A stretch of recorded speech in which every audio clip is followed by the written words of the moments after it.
installed the internal control. Nasunod po ba o hindi ang Section 124?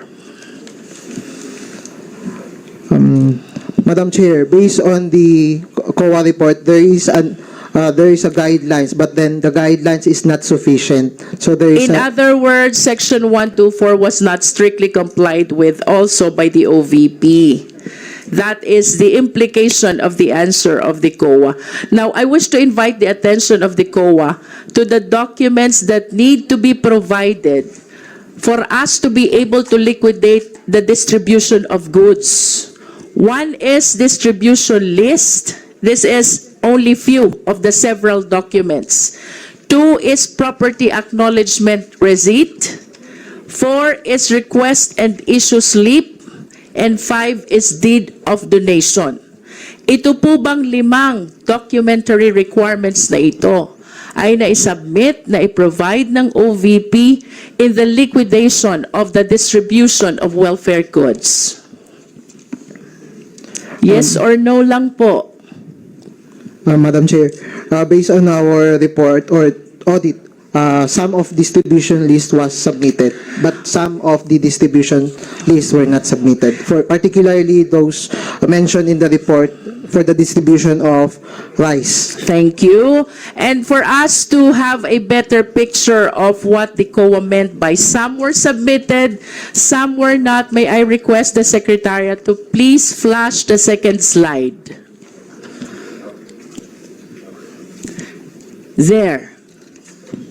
The report of the COA shows that 557,000 pansarap buns dated October 5, 2023 has no proof of acknowledgement receipt.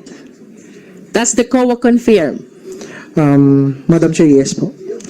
It also shows that 434,000 also pansarap buns on December 14, 2023 lacks acknowledgement receipt of the school as well as proof of acknowledgement receipt. Does the COA confirm?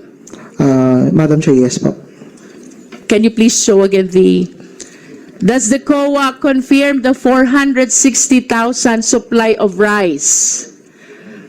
That there is no proof of acknowledgement receipt. This one is dated March 31, 2023. Does the COA confirm? Yes, Madam Chair. How about the 218,750 lacking in proof of acknowledgement receipt? This is dated March 31 also. This is also about rice. Does the COA confirm? Madam Chair, yes po. And ultimately, this one is really a huge amount. Malaking halaga po ito, Madam Chair. 62,774,000. Distribution of year-end food packs on December 29, 2023. Wala ding proof of acknowledgement receipt. Does the COA confirm?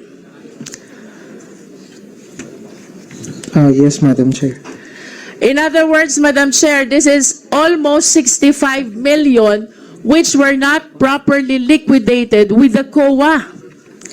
Tanungin ko lang po ang COA, Madam Chair, what do you plan to do considering the huge amount which are not properly liquidated by the OVP? Madam Chair, come again. What does the COA plan to do with the almost 65 million unliquidated amount?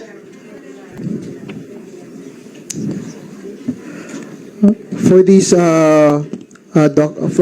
disbursement with not supported with complete documentation, we, based on our recommendation, it will be required to the OBP to submit. Until when are they allowed to submit the liquidation of this distribution of welfare goods? Then also until what? Come again? Until when are they allowed to submit?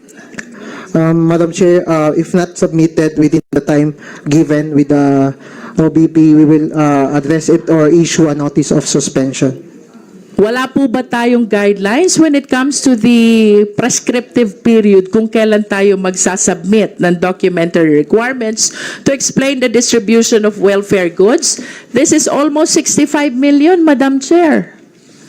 And yet, this is not properly liquidated. Nonetheless, Madam Chair, let me proceed to the second concern, the lapses in inventory management. We understand that the OVP likewise launched Kalusugan Food Truck. This is a 6-wheeler truck which serves as a mobile kitchen in response to calamities. However, Madam Chair, upon reading of the report of the COA, there are 3 significant observations. Can we please flash the third slide? 1, the food items are near expiry. 2, foods are not found in the storage.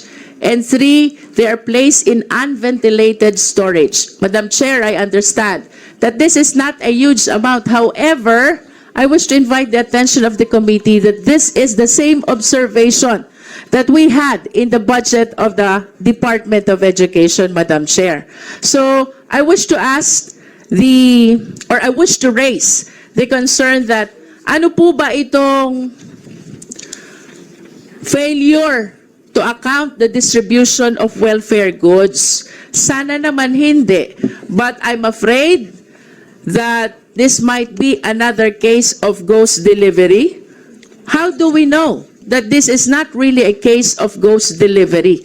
Let us be reminded by the controversy hunting the pharmaceuticals. And let us be reminded as well by the provision on malversation under Article 217. Finally, Madam Chair, regarding the lapses in inventory management, I think it is more prudent that we leave Kalusugan Food Truck to the management and implementation of the DSWD, which is the agency specialized on catering community service. And with that observation, Madam Chair, I hope that this will be not an incident similar to the one which transpired in 2015, kung saan may nadiskubre po tayong ibinaon na 500 sacks of rice because they were not properly managed. These are observations, Madam Chair, which the attention of the COA and all the concerned agencies I really wish to call. Thank you, Madam Chair. Salamat. Madam Chair, Yes, please. I may clarify. The PAR is the post-activity report was that is the lacking documents. That's not. Yes, that for the record, it is the post-activity report, not the property acknowledgement receipt. And may we know the significance of the post-activity report? The post-activity report serve as the proof that there is an activity happen on the distribution. Well, it is my humble submission, Madam Chair, that it is as significant as proof of acknowledgement of receipt after all. Thank you, Madam Chair. Salamat. We now proceed to the minority. The Honorable Raul Manuel.